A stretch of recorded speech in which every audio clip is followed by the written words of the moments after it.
Hi guys, welcome back to my channel, or if you're new, welcome. This week I'm doing another For You Friday where I'm going to give you 5 tips to help your home ready to sell. Alright, so yes, in our market is crazy and you're just seeing everything fly off the market. There are some things you can do to make sure that you are getting top dollar for your house. Make sure you're netting the most possible, and so you're attracting the biggest pool of buyers. So my first tip for you is fresh paint. The outside, touch up here and there if there's any chipped or peeling paint, mostly because FHA or VA homes, it's going to be required for those to be repaired, or, first impressions are important, so you don't want it to be chipping, but what I'm talking about is the inside. I know we all love to decorate our house and make it our own, and sometimes that means painting it a beautiful color that you love or that triggers a memory or brings peace to you. But as buyers, and like I said, attracting the biggest pool of buyers to come to your house, it's going to want to be a nice neutral color. Obviously right now, gray is a very popular color, but even just keeping it very white is good too. So just go over any of those walls that are not a good neutral color. You want it to look like a fresh canvas for them to come into, so that way it doesn't look like a project, because if there is a color that they don't like, they're gonna be like, oh, now I have to paint that wall, or I gotta paint that room, and it's gonna be extra work. So paint is my first tip. Number 2, if you have old flooring, some old carpet or something, either get that cleaned, like professionally cleaned, or rent a cleaner at the store, or replace it. So flooring is one of the greatest return on investments that I can give you right now. I know a lot of people think, a kitchen remodel is the way to go, or a bathroom remodel. Those are nice, but if you spend $30,000 on a new kitchen, that doesn't mean you're going to get $30,000 back necessarily. But on flooring, it could be a few $1,000s just to replace all of the flooring in your house, and I guarantee it's going to bring a lot more offers to the table. So if you can do that, that would be my number two tip, is replace the flooring if it's old or looks bad, or if it's chipping, if it's scratched, if it's stained anywhere. Replace it. But if it just needs a fresh touch up, you can also just have it cleaned, or if your carpet is kind of bunching up in places, you can have it stretched, and I highly recommend it, because it'll just be a couple $100s to have them come out, clean it, stretch it, and make it look new again. And like I said, it's not going to look like a project. It's not going to look like, now I have to replace all the flooring before I can move in, or paint. So those are my top 2 recommendations if you're getting ready to list your home. Number 3, pre-moving is what we call it. So basically just pack up all of the stuff that you don't use on a daily basis.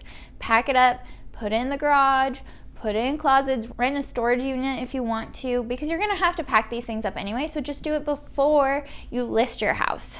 That way it just looks bigger. Your house is gonna look bigger when the house doesn't have all this spare furniture running around, spare appliances, and really getting away some of your personal items. If you have family photos and stuff like that, packing those away, making sure they're safe and everything like that.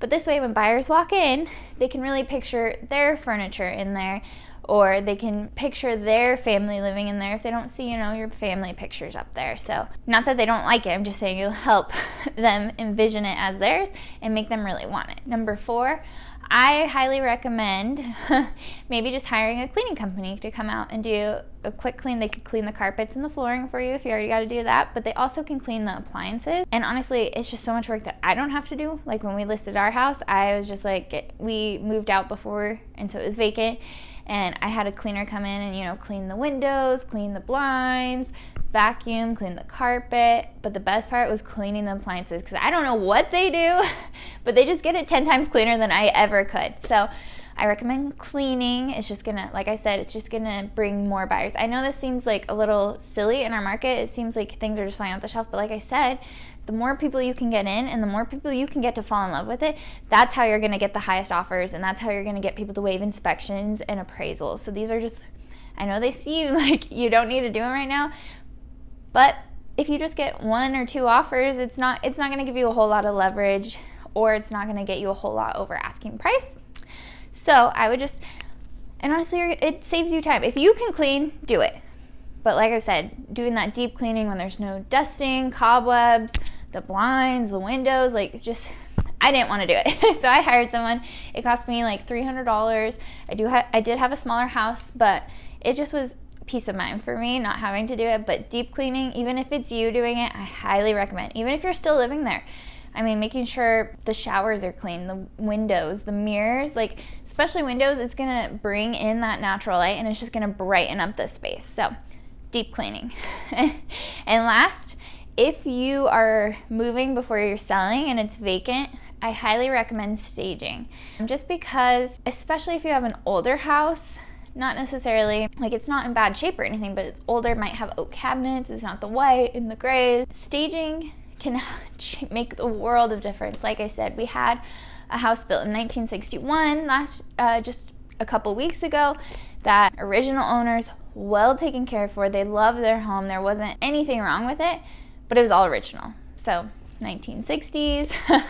So we did some modern staging, and it helped people walk in and be like, oh yeah, I can live in this right now. It's not, again, a huge project that I have to do, especially in this market where people are paying over asking price or paying over appraised value. I wouldn't want to walk into a house and have to do a complete remodel before I could even live in it. So that's why I highly recommend staging. Plus it shows better.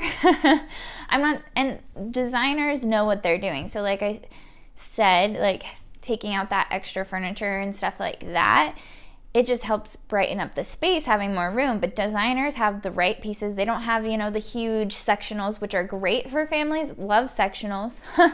But they take up a lot of room and make the space feel smaller. So if you have it staged, they have the right furniture to make it feel bright and open. And even if you're still living there, I would recommend a stager or a designer coming in, and they can tell you, like we have a company, they will come out, they'll tell you, and sometimes they even bring some stuff, like you'll see like the cookbooks and the flowers and the placemats and stuff throughout the house.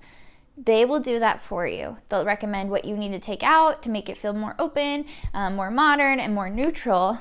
But then they'll also add those little touches that are just gonna make it look great. So if you're still living in your house, maybe do that. But if you're great and you're just like, yeah, I'm gonna take out the sectional, or I'm gonna take, dad's big recliner out just to give it more space, that's what I would do. So I hope this was helpful if you're looking to list your home.